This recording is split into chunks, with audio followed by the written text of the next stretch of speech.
नमस्कार, मैं आपके साथ विभा उपाध्याय और आप देख रहे हैं न्यूज़ 18 बिहार झारखंड का डिजिटल प्लेटफॉर्म। अहमदाबाद प्लेन हादसे पर जो भी रिपोर्ट आए हैं उस पर कई सवाल खड़े हुए। हादसे की वजह को जानने की लोगों की उत्सुकता के बीच रिपोर्ट ने लोगों को और ज्यादा उलझा दिया। पीड़ित परिवार अपने लिए न्याय की मांग कर रहा है तो देश की जनता ये जानना चाहती है कि आखिर यह हादसा हुआ तो क्यों हुआ, इसके पीछे की वजह क्या रही।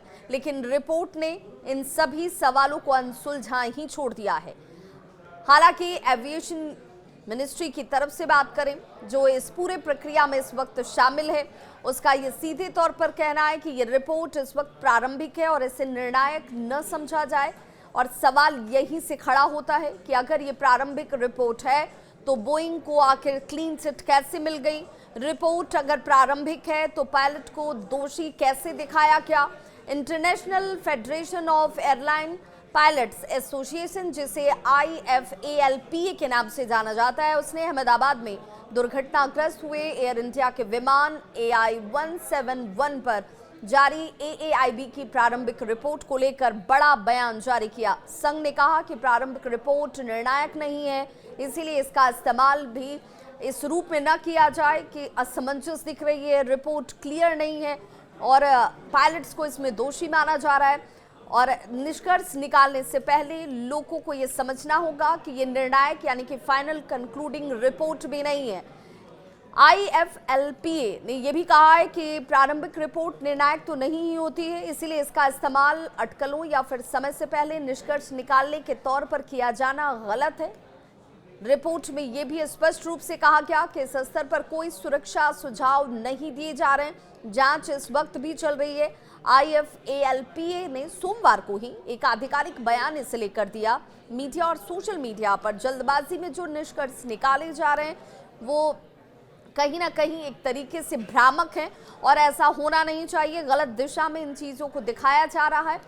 प्रारंभिक रिपोर्ट केवल एक तरीके से माध्यम है जो जानकारी दे रही है कि अभी तक क्या कुछ हुआ है, लेकिन यही वजह रही, इसी वजह से हादसा हुआ, ये इस रिपोर्ट में कतई नहीं कहा गया। इसका उपयोग जांच के प्रारंभिक चरणों के दौरान जो आंकड़े मिले हैं उसके तौर पर रखा गया है।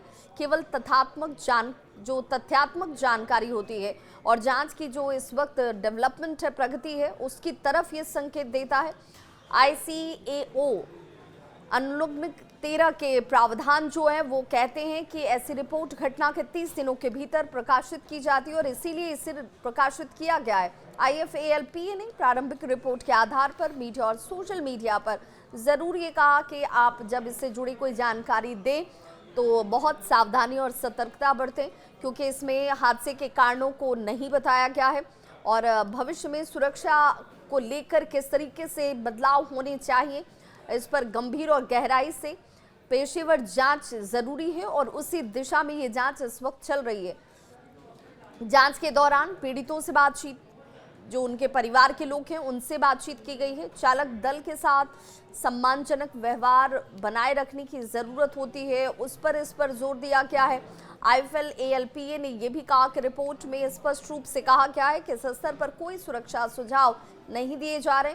महासंघ इस दुर्घटना के लिए जिम्मेदार कारणों का पता लगाने में भारतीय AAIB के प्रयासों का समर्थन करने के लिए प्रतिबद्ध भी है और इसीलिए आग्रह और अनुरोध भी इसमें शामिल किया गया कि जल्दबाजी में किसी फैसले तक, निष्कर्ष तक न निकले, क्योंकि कई ऐसी रिपोर्ट सामने आ रही थी जिसमें ये कहा जा रहा था कि रिपोर्ट ये कह रही है कि बोइंग को क्लीन चिट दे दिया गया और पायलट्स दोषी पाए गए हैं।